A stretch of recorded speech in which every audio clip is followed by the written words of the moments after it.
Did you know that there are 4 cities in the land of Israel that are known as the 4 holy cities? Let me tell you about them. Shalom, my friends. This is the Akiva Gersh with Israel in 5, where we give you everything Israel in 5 minutes. Please like and subscribe. If you have any questions, want to keep the conversation going, please do so below in the comments. 4 holy cities going back thousands of years. There are many ancient cities in the land of Israel, but these 4 stand out. And each one of them represents a different one of the elements of life: fire, water, air, and earth. Let's go through each one to understand a little bit more. The 4 holy cities are Jerusalem, Tiberias, Tzfat, and Hebron. Now let's start with Jerusalem. Jerusalem, of course, is the holy city. It's the holy capital for thousands of years of the Jewish people. It is associated with the element of fire. Now, why fire? It represents the fire that burned down from heaven in the holy temple that stood in the holy city of Jerusalem thousands of years ago, 2 different times, each one for over 400 years. That's where the priest would bring sacrifices. That's where the nation would come and celebrate the pilgrimage festivals. And there was a massive altar there on which the priests put their daily sacrifices, right? And the special sacrifices for Shabbat and the holidays. Now, there is a tradition that a fire burned down from heaven onto the altar, in addition to there being multiple other fires lit by the Kohanim on the altar itself.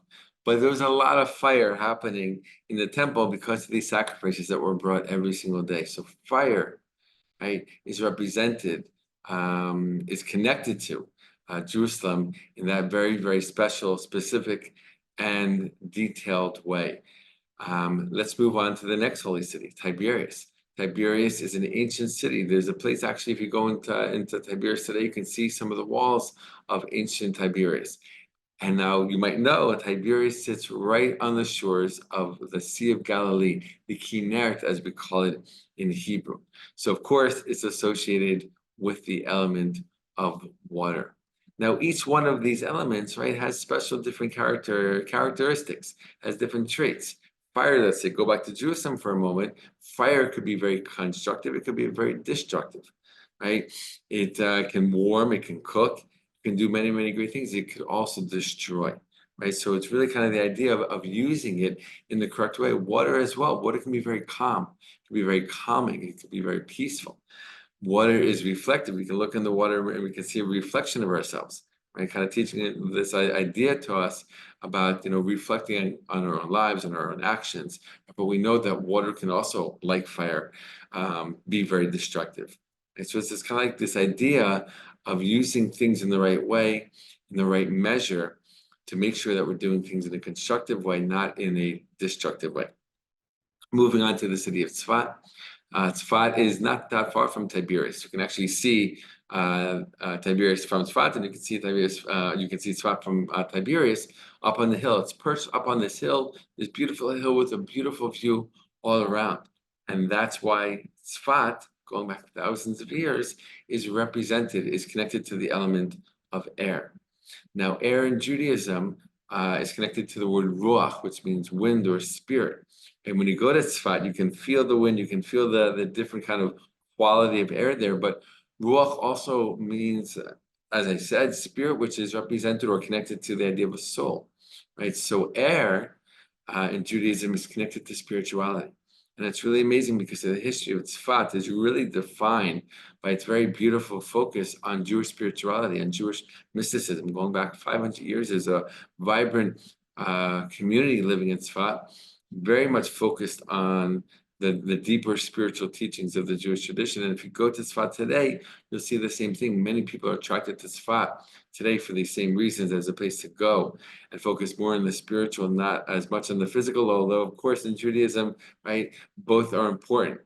But we should always be leading the way with the spiritual, and that's really what air represents, and that's really what Tzfat represents. Let's go to the fourth of the holy cities. That's Hebron, all the way down south, about a half an hour drive south of Jerusalem.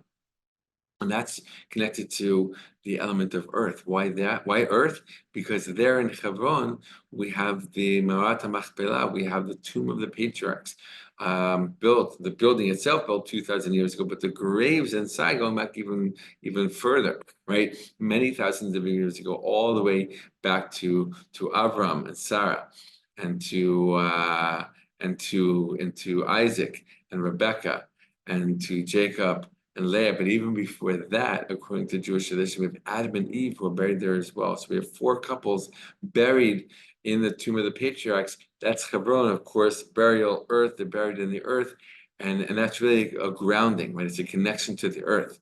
Avram is the first person, is the first Jew to buy land in the land of Israel, and the Torah specifically documents that and describes it.